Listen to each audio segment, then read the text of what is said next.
ल गाइस नेपालको अब चाहिँ लगभग 14-15 दिनको बसाइ छ अझै।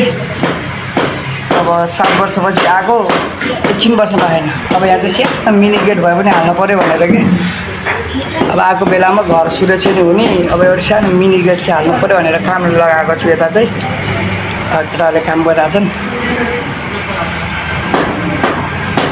बस्न त एकछिनै बस्न पाइएन यसपालि चाहिँ। अब अर्कोचोटि आइयो भने चाहिँ अलि बस्न पाइन्छ कि। योपालि चाहिँ लगभग कामै गऱ्यो।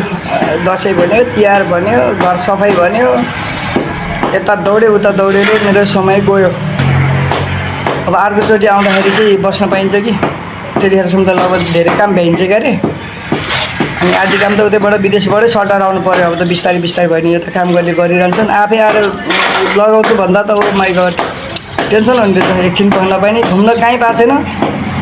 अब पुरानो साथीहरूलाई चाहिँ यसो भेटघाट गर्न नि पाएको छैन। यसो बाटो भेट हाइहेलो मात्रै भएको छ। यत्रो वर्षबाट आएको साथीहरूले के सोचे होला नि विचार। तपाईँ धेरै बिजी भएर हिँड्नै पाएन क्या।